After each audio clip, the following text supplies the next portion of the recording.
The secret to getting out of frustration of doing so well and then giving up. Welcome to episode number 45. My client Lisa Stafford had a powerful realization that created the shift she needed. She then graciously said I could share part of our session with you because she too loves to inspire others. Hi, I'm Clarinda, and you are listening to the Feel Light, Mind and Body podcast, created for women like you. Women who are experiencing success in so many areas of life, but are struggling with weight loss, stress eating, and decreased energy. Losing weight can feel hard, heavy, and restrictive. That's why every week I will be offering you a different perspective, tips, encouragement, and a unique approach so that you can feel lighter in your mind and body rather than feeling deprived, frustrated, or discouraged. What if you could feel free, yet in control around food for the rest of your life? What if you could enjoy your experience of losing weight and getting healthier? You absolutely can. You're in the right place. Take this time for yourself and let's dive in. I think what I could use help with and guidance on the most right now is how to get unstuck in regard to my efforts for weight loss. So what happens is I know what I need to do, and I'm very focused on those things and energetic about it for a few days. And then I seem to drift off my path because I'm consumed with all the other things that I'm doing, all my other responsibilities, mostly work. And then I just feel like, well, there, now I got to start back at square one. And I realize that every effort is important. It has its value, but it's the consistency that I'm lacking in. So one of the things that I feel that my body needs to be successful in weight loss is adjusting my hunger hormones and the intermittent fasting. So for example, last week, I set my intentions and my goals, and I set off to do the intermittent fasting. So that would mean for me, nothing to eat after supper. So which would be about 6 p.m. at the latest. Nothing at all after that, except for maybe some tea. And then in the morning, hold off on that breakfast as long as possible so that I'm eating around 9 o'clock. And it's uncomfortable. The first couple of nights, I go to bed hungry and it may interfere with my sleep, but I'm true to that because I know it will work. And so I stay with it. And then 2 to 3 days in, my mind gets pulled in so many different other directions. And I'm consumed with work that it's like, oh yeah, I was doing that fast thing. Almost like I completely forget. Yeah, that's about it. Okay, we want to start with that because if there's other things that come up, but you just gave me so much. That's enough. Okay. No, in a good way. It's a great way because your awareness, Lisa, is so helpful and you have a great awareness. There's just, again, when we're in it and we're swimming in it, it's really hard to see what might be missing. So I think I just made a few notes. So I'm going to go back as we go through here. Okay.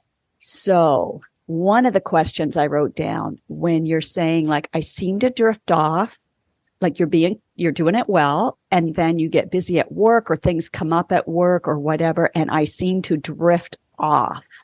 Okay. When you think about that, and then I'm consumed with my work.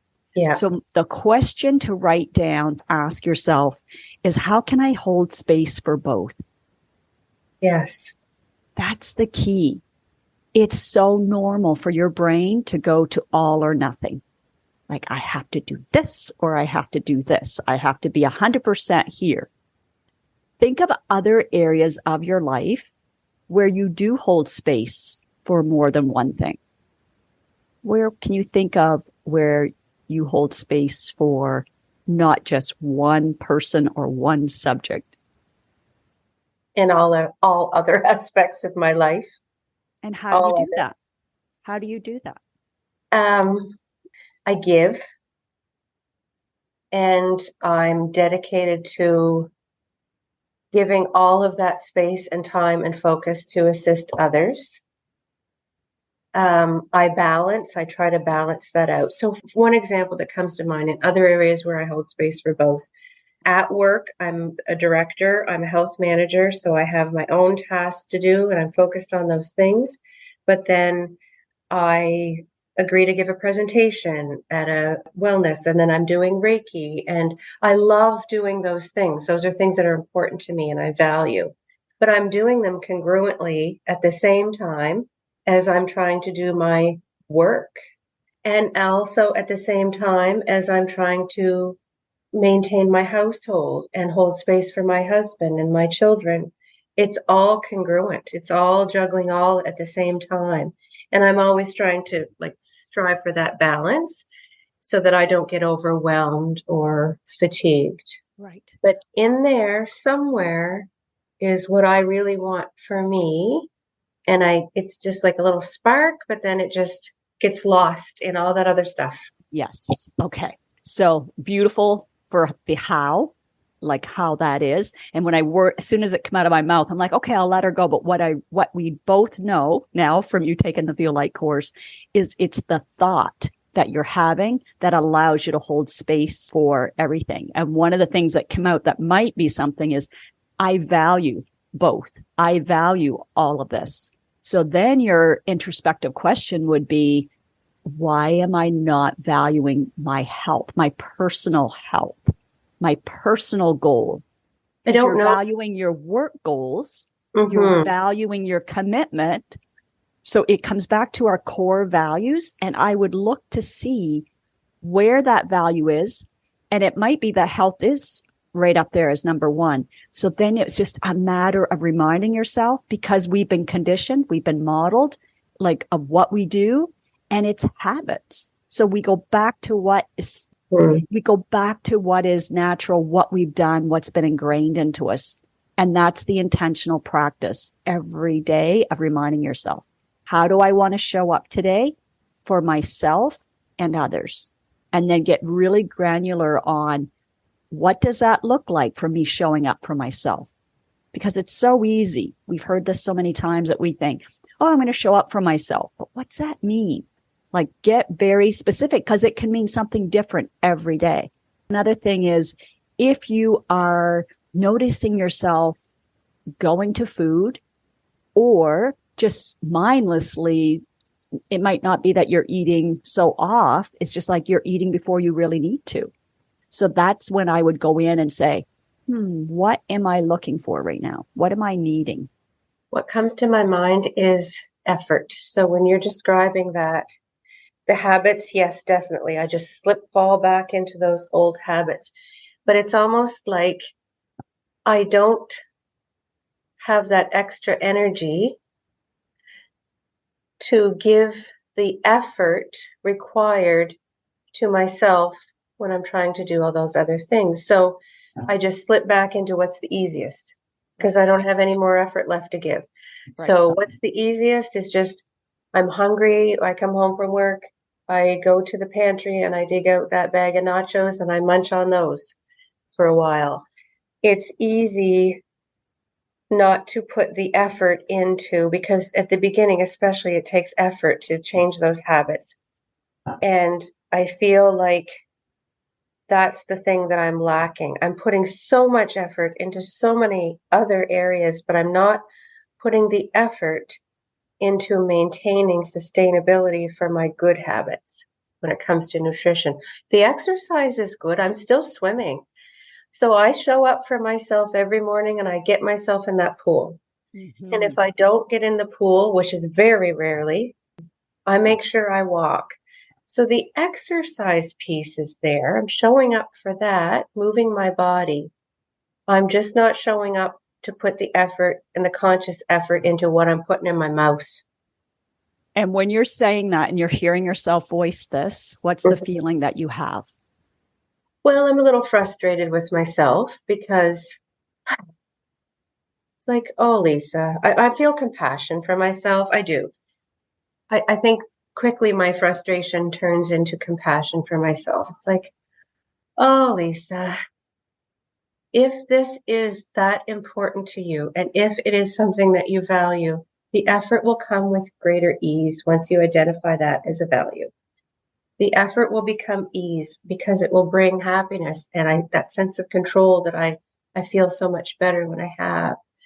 And then what happens is other little thing that happens that I do to myself. So for me, the scale does not, I think maybe it's because I build so much muscle I don't know, but the scale doesn't go down much for me, Clarinda. It doesn't. Mm-hmm. And that will throw me right off. That's a psychological trigger for me. So what you want to do is catch the thought. This is all an opportunity for awareness because it's what has been happening for a while in your life. So instead of just saying, oh, it's just a fact, this is what's going on, and then, I avoid the scale or it triggers me, get curious instead to solve for it. As in, what is it that I'm thinking? What am I making that number mean? And is that really true?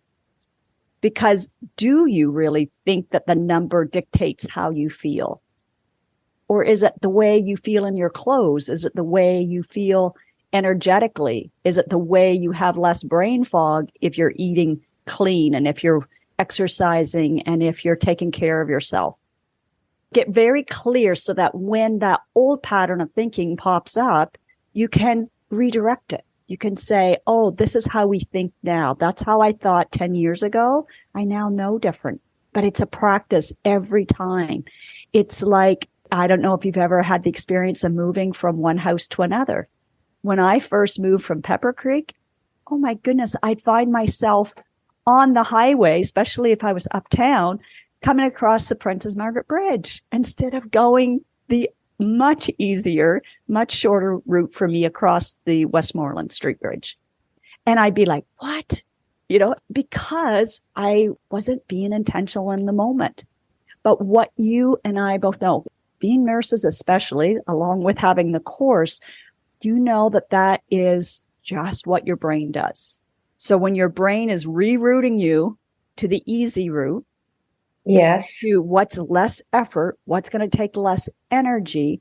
That's also with the awareness. I also want you to have compassion for that.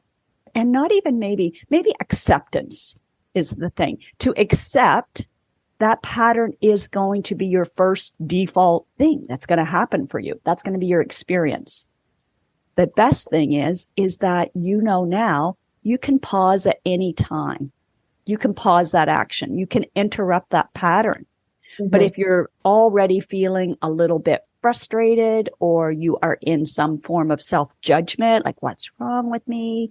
Even if you're saying it with a compassionate, kind, sweet voice, like, oh, Lisa, it still has that judgment. It still has a little hint, if you dig a little deeper, of probably shame and blame. And why can't I be good enough at this? I should know better.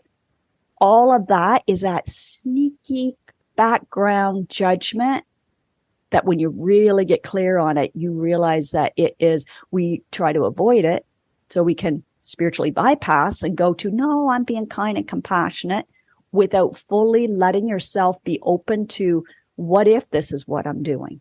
And then just open up the window a little bit to see into self-awareness of, oh, I think this is maybe there's a tinge of that happening for me. And so what if I just acknowledge that there's going to be times I'm going to do that? And that's okay. I'm not going to be perfect.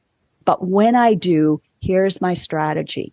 As soon as I can notice myself, I'm going to just change my direction. I'm not going to make it mean that I've got to wait till the next meal. I've got to wait till this bag is done. I have to start tomorrow or Monday. Instead, it's like, oh, okay. And trust me, even if, say, you indulged in 500 calories or 1,000 calories right there, if that's all it is, that's all it is. But if it's not a change in direction, change of thinking, that's when it will accumulate. That's when even energetically you're going to feel the difference. Our bodies are amazing and they'll absorb that. Sometimes when we have that little extra, it just gives us a little boost in our metabolism. No big deal. So if you don't make it a big deal, but you also don't indulge in it and allow it to keep continuing, then it's not a big deal. It's like, oh, good information. I'm learning, I'm practicing, I'm growing. What do I really need? What am I looking for? Am I trying to give myself a break? Am I so busy that I'm on such an autopilot, go, go, go, that I need to create more space to slow down? Yes. More opportunities for even a 5-minute break, even stepping outside in between meetings and taking a few deep breaths and feeling the sunshine, if that's possible for you. Mm-hmm. Oh, I think that that's so true. That's my truth. That's exactly what I'm doing, Clarinda. I'm judging myself, Mm-hmm. and I'm looking in the mirror and I don't like what I see around my middle. Mm-hmm. And then I'm just like, I'm totally judging myself, and I'm being, yeah, that's what I'm doing. Because really, as you're talking, my habits probably haven't been all that bad. I'm probably doing better than I think. For But I'm sure. focusing on that one handful of nachos, or that evening that I didn't fast because I didn't get home, or I went out for a staff supper and we didn't eat until 7 o'clock. I do that often. Not Yeah, but often, but I mean, it might happen for me once or twice a month. yeah. So all I do is extend my fast. That's why I love the word extending my fast more than intermittent fasting, because Mm-hmm. it literally is a direction for me. It's like, I'm just going to extend my fast. If I'm eating at 7:30, I don't finish until 7:30. Okay. I mean, always as a nurse for 12 hours, I knew we needed that for our digestion to begin with. So then, okay, 12 hours for my digestion. Now let's give my body an opportunity to dine in, because it's done all its digestion. Now it can go in and dine in and take some of the fat from my fat cells from the stores. Yes. And so I have that visual, and that feels kind. It feels nurturing. It feels like I'm taking care of myself, just like I would. It feels similar to making sure I have a coat with me when I go outside if it's going to be cold, or if I think it's going to get cold later. We're thinking of what is it that we're going to need. Mm-hmm. And so that I'm going to need this time frame for my body to do what it's designed to do. If tomorrow morning when I get on the scale, I want to see it not continuing to go up, but to either stay the same or to start to come down.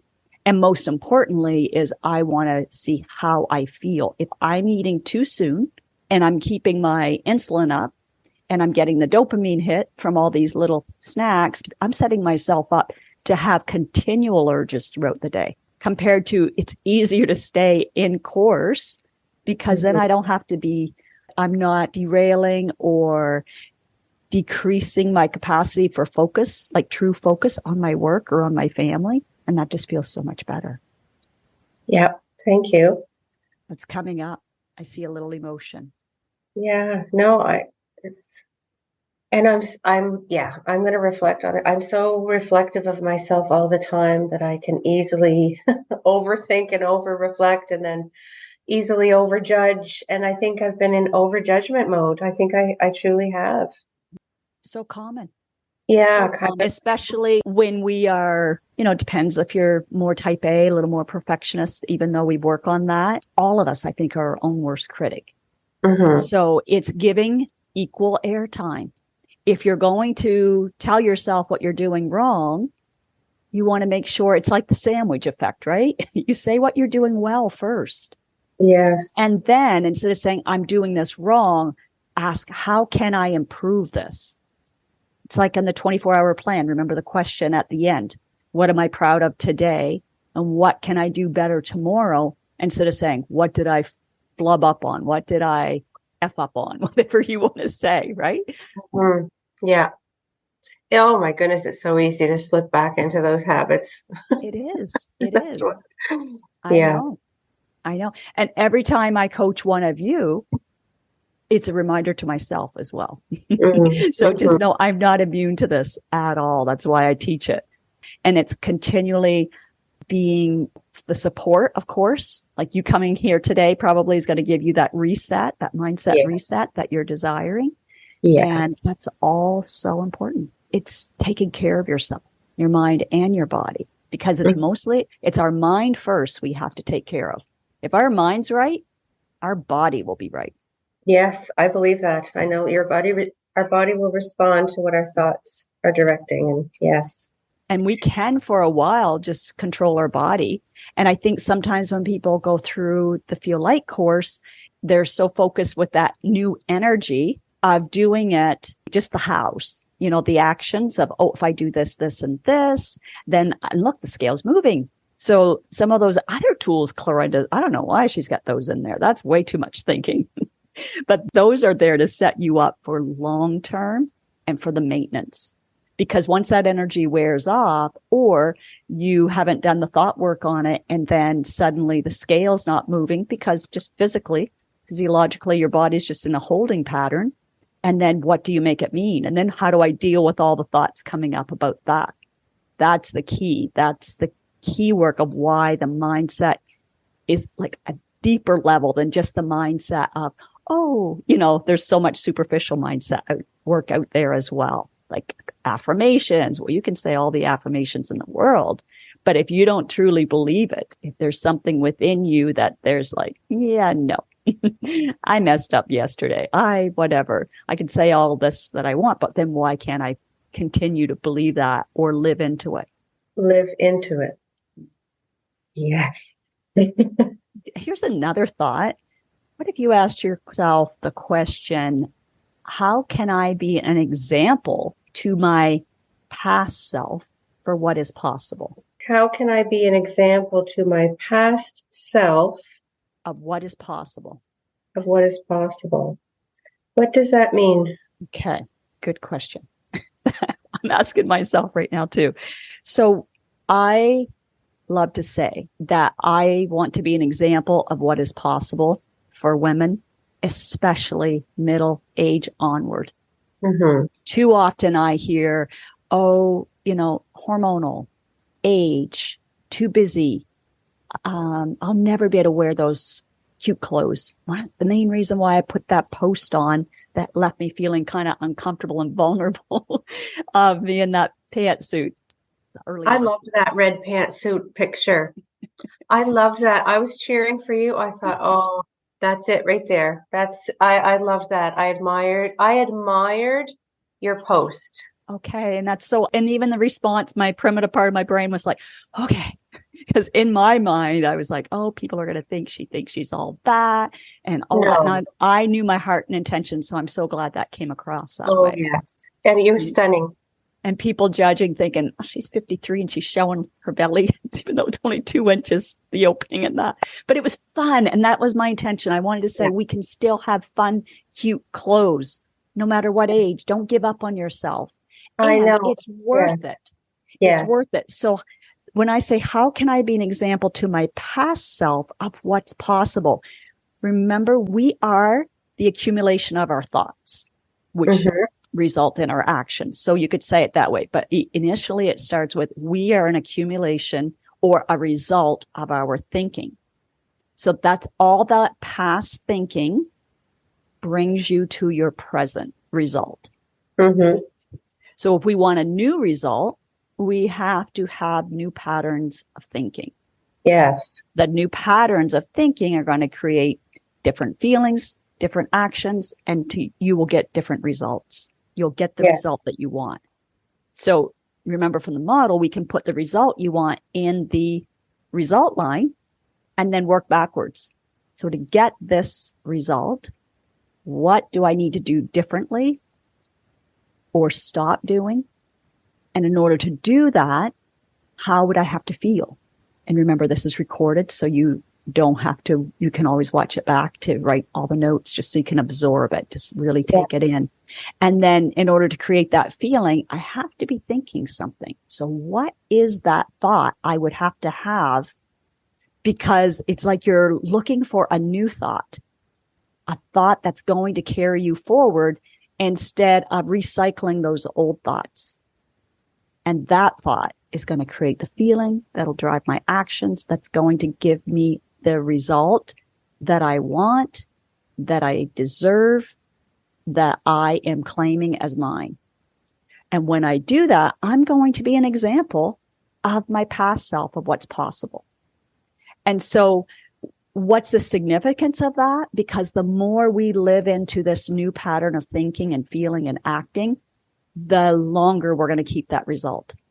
The more it's going to become, the more we practice it and practice it with fails in between. We're human. We have that primitive part of our brain.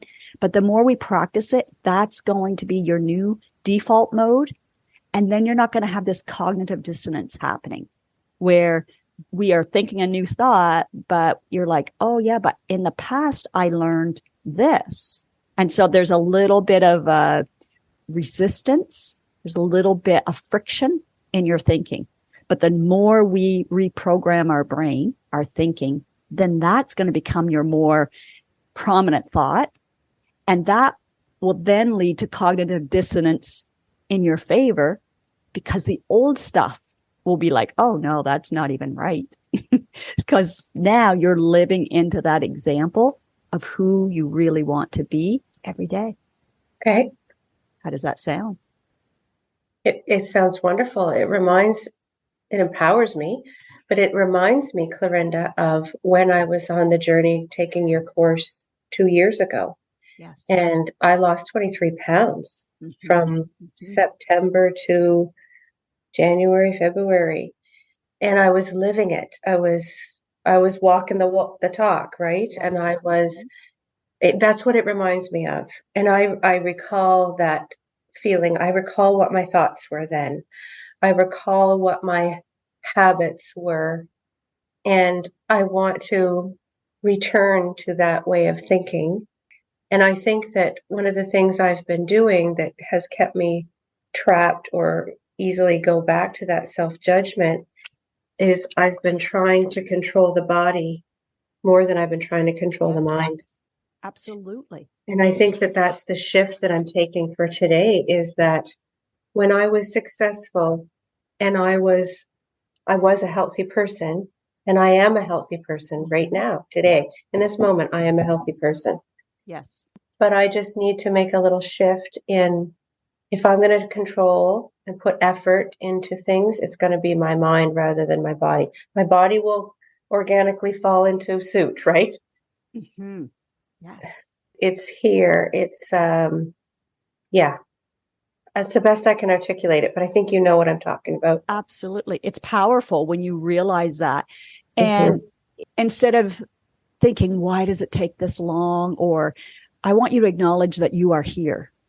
I think my heart kind of grieves because I think there's people that do go through the program, have success, and they probably have leaned, I'll just put a number out there, 80 to 90% on the physical, on the actions.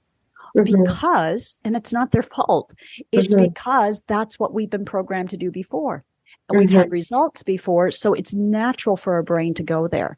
But what ends up happening, and why I want you to acknowledge yourself for this, is you could be staying in shame or avoidance. And like, I'm just going to delete Clarinda's voice because when I hear it, it triggers me and makes me feel bad. I've had people in the past come to me for coaching after they had said, back when I did the Monday motivation videos, they said, yeah, I couldn't even listen to it because it reminded me of what I wasn't doing. And that comes from shame and blame. And that grieves my heart. So I want to be able to say, no shame or blame. It's opportunities for learning and to have that compassion, which you obviously had for you to show up and book these sessions. Because that's the only way we're going to move forward. And it's like, okay, so what is it? Maybe if I had focused a bit more on this area, while I was in the course, that's what I was missing, or that's what would continue on. Clarinda wasn't just saying that. That is what's important for maintenance. One of the reasons why I'm extending this course in October for 18 weeks. I want to have more time. At first, I thought, oh, people think they only have to lose 10 pounds will think, I don't need 18 weeks to do that. But yes, you do, because it's not just about losing it. It's about how to maintain it. Yeah. Or how to get through those first couple of months where you still have that energy and then you start to wane, or how to get through the holidays. Like this is taking people over Christmas, over the holidays. And we're not going to be perfect at all. but we're going to still be in the game. And our game plan, as you know, how we prepare ahead of time, you not think I'm going to have some treats and sweets and different things over the holidays? Absolutely. But it's going to be intentional. And when it's not intentional, because we all have our impulsive times, I'm going to say, oh, okay, you did that. That's good for today. How am I going to really nourish my body tomorrow or right from this moment onward? That's the difference. Right. Thank you, Clarinda. Thank you for all these coaching sessions. We've gone on quite a journey. Mm-hmm. I've gained a lot. I love your voice. I'm not one of those people that associate your voice with anything negative. I associate your voice with helping me boost into my own strength. It's very motivating for me. So I appreciate you very much. Well, thank you. And I appreciate you and your vulnerability, your honesty, and just showing up. Showing up, even with everything that's been going on, right? With all the changes that's happened. Yeah. Okay. Thank you again, Lisa, for sharing. Did you enjoy that? Our session was on the day that I was recording this podcast. So I just knew at the end that if she was willing for me to share, this is what I felt you needed to hear. The topic I had for this week, maybe I will do it next week. I was thinking of shame and blame. Let me know if that is something that you want to hear more about. Not that we want to hear so much about shame and blame, but you know what I mean, the solution for that. I've noticed that positive, kind, and compassionate women often don't realize that they are judging themselves. And it's that unconscious judging that can be a sneaky saboteur and leave us feeling heavy throughout our day. If we do notice it, we try to get out of it as fast as possible without taking the time to explore. We keep trying harder to be positive because we don't like feeling the other uncomfortable emotions. But they will just keep coming back until we acknowledge them. Just like a young child will say, Mom, Mom, Mom, until we give them our attention. And then often, do you notice once you do give them your attention, they just run off and play. I hope this has empowered you to take your next step. I first met Lisa at university. She was a year ahead of me in nursing, and her beautiful smile and personality stood out. So it was a delight when she joined a masterclass a couple of years ago. And if you're listening to this within 2 weeks of it airing, then you too can join this free masterclass. 3 myths holding you back from feeling lighter. Allow 75 minutes as I have a Q&A at the end. I host these twice a year. Just know that you aren't on video, so you can feel comfortable asking anything. I'll drop the sign-up link in the description so you can sign up today. The Zoom room has a maximum number of people, so I hope you can join us. And I know this was a second, longer version, I promise you. Next week, we'll go back to, let's say I'll aim for 10 to 15 minutes.